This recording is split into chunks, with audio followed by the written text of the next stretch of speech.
अस्सलाम वालेकुम। आपको पता है कि सब्र तहम्मुल पे हमने माशाल्लाह बहुत हदीसें पढ़ रहे हैं और उसी को अभी तक हम कंटिन्यू रखे हुए हैं। और आज खुदा खिदमत दीन की राह में सब्र कैसे सब्र किया जाता है या इसका क्या मतलब है। तो खुदा के दीन पर ख़ुद कायम रहना, इसे दुनिया में फैलाना, इंसान की इस्लाह के लिए कोशिश करना दुनिया के मुश्किल तरीन कामों में से है। इस राह में कदम कदम पर कांटों से उलझना, बसा औक़ात ज़िंदगी की प्यारी चीज़ों से हाथ धो लेना पड़ता है। जो शख्स इस राह पर चले, तकलीफ़ और मसाइब इस राह में आए, इन्हें हौसले से बर्दाश्त करें मगर अपने मौज़िज़ मिशन की राह में सुस्ती ना दिखाए। वो बहुत बड़ा साबिर है। इस राह पर चलने वालों का मज़ाइका भी उड़ाया जाता है कि इन्हें पागल और मजनून भी करार दिया जाता है। तानों तशनों से भी इनके दिलों को ज़ख्मी किया जाता है। इन्हें जिस्मानी अज़ियतों का तख्ता मश्क भी बनाया जाता है। मगर जिनके दिलों में इस मोअज़्ज़ज़ काम की सही क़द्र और क़ीमत नक्श हो जाती है, वो खुदा की इमदाद में ये ज़ुल्म सितम सब्र से बर्दाश्त कर लेते हैं मगर अपने मोअज़्ज़ज़ काम से लेती इख्तियार नहीं करते। हज़रत ख़ब्बाब रज़ियल्लाहु तआला अन्हु बयान करते हैं कि मैं रसूल खुदा सल्लल्लाहु अलैहि वसल्लम की खिदमत में हाज़िर हुआ। आप सल्लल्लाहु अलैहि वसल्लम खाना काबा के साए में अपनी चादर को तकिया बनाए हुए लेटे हुए थे।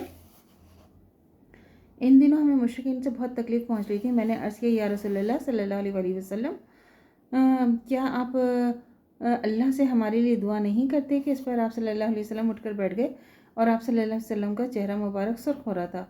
आप सल्लल्लाहु अलैहि वसल्लम ने फरमाया कि तुम में से जो लोग गुजरे हैं, इनमें से कोई ऐसा भी होता था जिसके जिस्म पर लोहे की कंगियाँ चलाई जाती थी, तो इसके गोश्त या पट्टों से गुजर कर हड्डियों तक जा पहुँची थी, मगर ये तकलीफ़ें उसे उसके दीन से ना हटाती थी। इसके सर के बीच में आरा खा जाता था, उसे काट कर 2 टुकड़े कर दिया जाता था, मगर ये अज़ियत भी उसे उसके दीन से ना हटाती थी। फिर हज़रत सल्लल्लाहु अलैहि वसल्लम ने दिलासा दिया कि अल्लाह इस दीन को मुकम्मल करके रहेगा, यहाँ तक कि वो दीन इतना सरबुलंद हो जाएगा और दीनदार अपने दुश्मनों से इतना बेखौफ हो जाएंगे कि एक सवार शहर सना से शहर हज़रत मौत तक जाएगा, हुज़्रे मौत तक जाएगा और उसे किसी का डर नहीं होगा।